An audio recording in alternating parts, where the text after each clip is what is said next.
Health is real, seek help, and the stigma. On the news this evening, Rivers Administrator Ibas blames elders and others for Rivers' political crisis. Former freedom fighter Dokubo says rescued kidnapped victims held under mango tree. NEMA links Abuja explosion to suicide bomb attack. Grieving father turns advocate after losing wife and unborn child to quackery. On the foreign scene, man arrested over attempted murder during Liverpool crash. I'm Sam Chinedu, and the news continues after the break.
Back.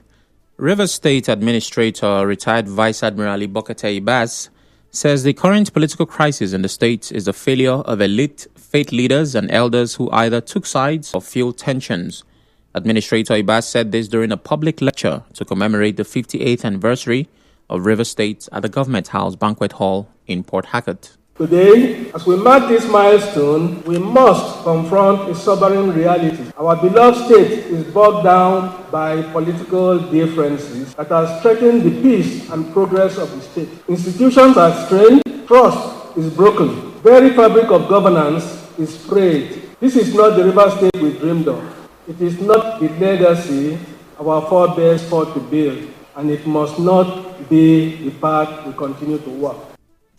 The sole administrator also called on political leaders to forgive and reconcile their differences. Let us, therefore, choose the path of forgiveness and reconciliation, recognizing that our shared future depends on our ability to choose ranks, to close ranks, and work together harmoniously. Let me state clearly, this administration is committed to peace, justice, and inclusive development. We will continue to listen to all stakeholders. We will uphold the rule of law. We will work to fully restore democratic institutions, and we will govern with fairness to all. As we look to the future, he praised President Bola Tinubu for intervening to prevent anarchy and vowed to fulfill the mandate given to him.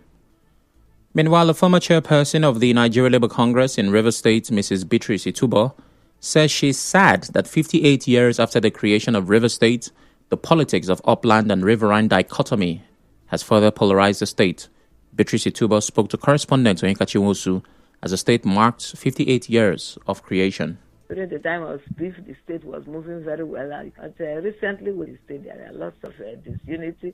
Before now, yes, I used to know that there used to be river and upland dichotomy, but it became so loud this time around, which is not supposed to be. Those are the things that we are supposed to have buried long ago and come together as one united people. Because we are an endangered species. Whether we like it or not, we are minorities. And as minorities, if you don't speak with one voice, and of course, you'll be swallowed totally. Even when you are speaking with one voice, it is not easy. It is when you are disunited. And so really, we have not fared the way we ought to fare. In another development, a political analyst, Professor Ken Nweke, says he's disappointed at the level of economic and infrastructural development. Nweke, a lecturer in the Department of Political Science at Ignatius Ajuri University of Education, spoke with correspondent Emeka Otuka. River State at 58, if we are to see the founding fathers of River State where they are, if assuming without considering that they are living somewhere and they are able to see where we are today, be sure that they'll be crying because with the monetary of the resources that Rivers State has. And at 58, we ought to be living like those in United Arab Emirates, where you see wealth in display, because we have all it takes to get our citizens better life, infrastructure, human capital. Look at the five of that started yesterday. So we ought to have progressed very significantly where we are. Professor Nweke blamed the current economic situation on political divisions amongst leaders and stakeholders, as well as poor leadership and followership.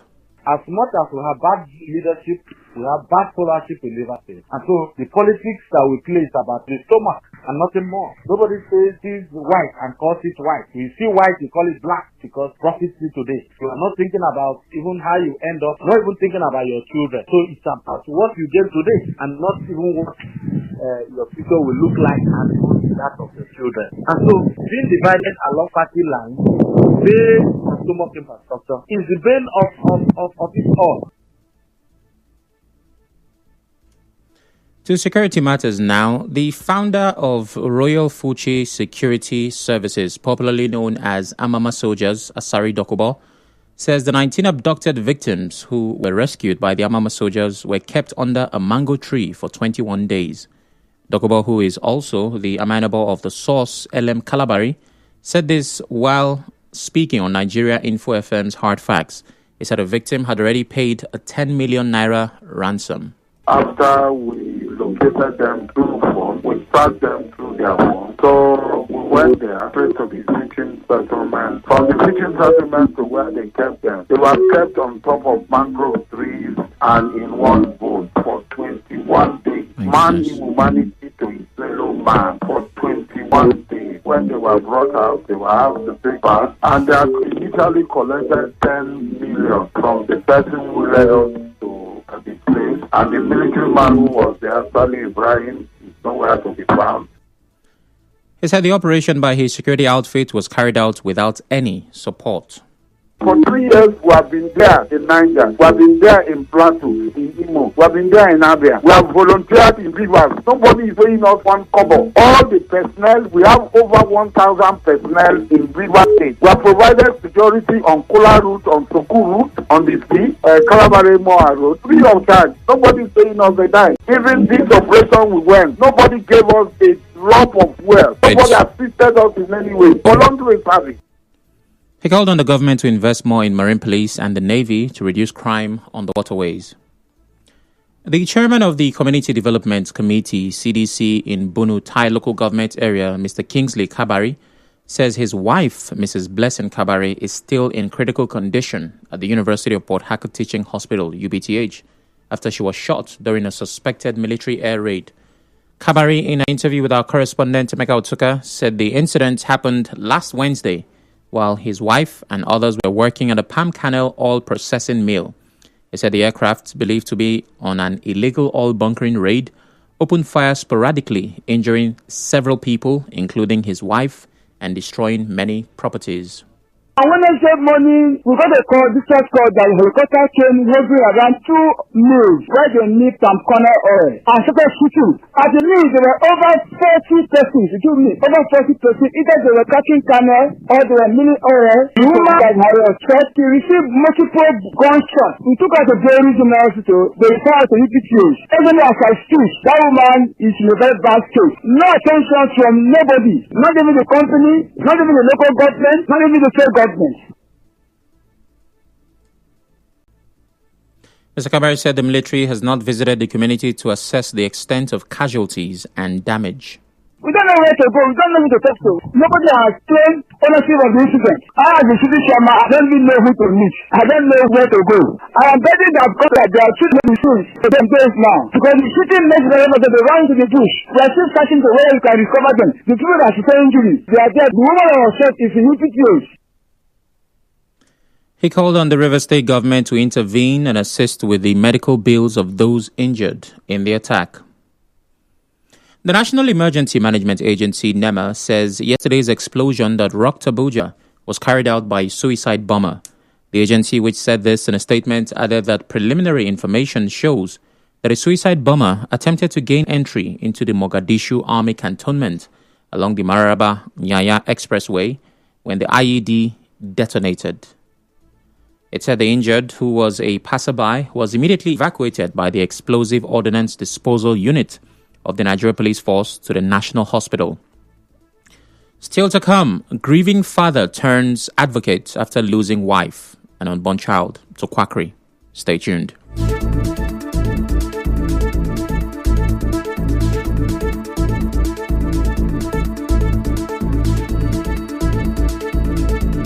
Showcase your business at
$100 children benefited from the second edition of a free vision screening organized by the River State branch of the Ophthalmological Society of Nigeria, OSN.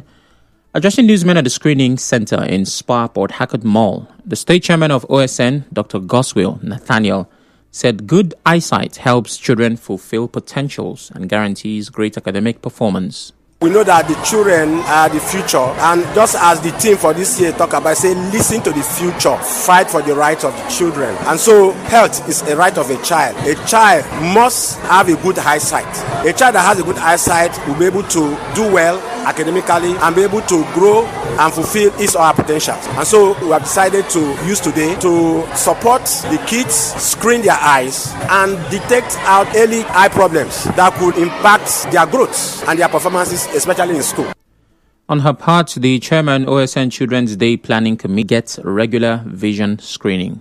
It's already a day to celebrate children. While they are having fun, we are using it as a time to also screen their eyes. So check their vision and check any other issues they might be having with their eyes. So get your children's eyes screened, because most times parents present late to us. Okay, they bring their kids sometimes when some setting errors are bad. Children don't complain. So they feel like children might not have a need for vision screening. But today we are using this platform to say that there's a very, very significant need to have your children's eyes screened before it's too late. Some families that benefited also expressed gratitude to the Ophthalmological Society of Nigeria. It was an advantage for me. So they checked me and also gave me some prescription of eye drop. It's really good. If it is going to hospital or clinic, it will cost a lot of money. Then they check people eye. Today na Children's Day. I follow with my auntie. It's a good one. I was surprised when we came in and they said we should take the kids so that they can check their eyes. It should be a continuous process. It's something that should be adopted yearly. For instance, I'm a teacher. I've been with these kids, but I don't know that some of them have eye issues. 3 of them were referred to doctors for treatment. I feel better now. I had some eye scratch in my eye, by some kind of water coming out from my eye, and I have this kind of blood starts. So I'll be able to know that I'm going to make use of glasses. A correspondent reports that the gesture was powered by the Micronova Pharmaceuticals, Provamity Pharmaceuticals, and Spa Port Harcourt Mall. A father of one, Mr. Prince Udeme, who lost his wife and unborn child due to suspected medical quackery, is now leading an advocacy and urging pregnant women to seek care at accredited health facilities to help reduce maternal and infant mortality in Rivers State. Speaking to correspondent Martha Okere, Udeme described the facility where the incident occurred on July 7, 2024, as a makeshift structure.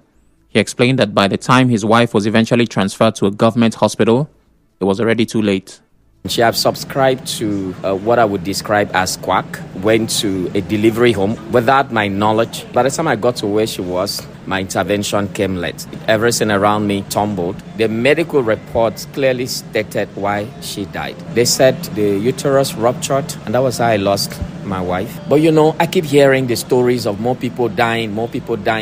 And I have to turn my pain to a story, tell someone else. You might redirect another woman. Go somewhere. Don't do that. Don't take that risk. Don't take that shortcut. Mr. Udeme said he has filed a petition with the Rivers State Commissioner of Police and the chairman of the Rivers State Anti-Quackery Committee, Dr. Vincent Wanchuku, over the death of his wife and unborn child. It's a fight I won't stop, not because I've lost my wife. This quackery is a reality. They're spreading all over this state. Some of them are actually in the verified medical facilities, but you have medical personnel there who try to sway you. Oh, come to so place. If the CS is 100,000 here, we subsidize to 30,000. That's a clear case, because I understand that these quacks won't stop. They will open more maternity homes, and then to be able to talk to husbands. I feel that you should not just sit down because you've given your wife money. These women hear voices. As you may know, a 2024 maternal, perinatal, and child death surveillance and response report identified eclampsia as the major cause of maternal deaths in Rivers State.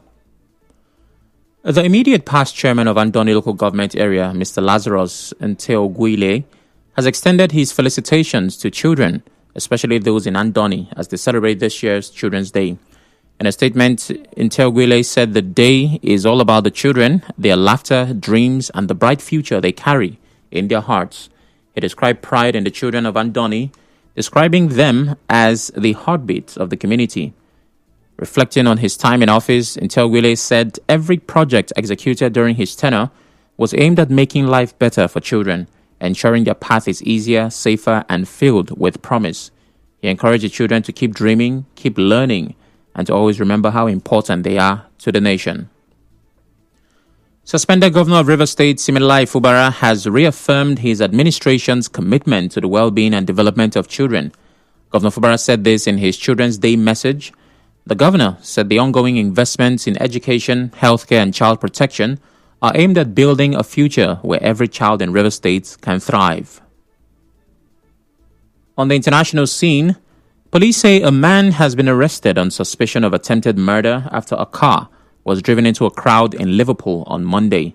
The 53-year-old from Liverpool's West Derby was also arrested on suspicion of driving while unfit through drugs and dangerous driving offences.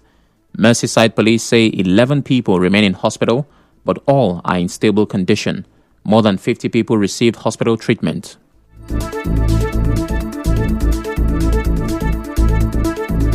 On the news this evening, you heard Rivers Administrator Ibas has blamed elders and others for Rivers' political crisis.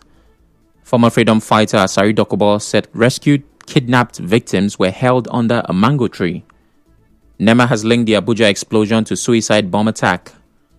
A grieving father has now become an advocate after losing wife and unborn child to quackery. On the foreign scene, a man has been arrested over attempted murder during Liverpool FC's victory parade. The news was edited by Onyeka Chinwosu. To reach the news team, send an SMS or WhatsApp to 0808 721 7215. I'm Sam Chinedu. Thanks for listening.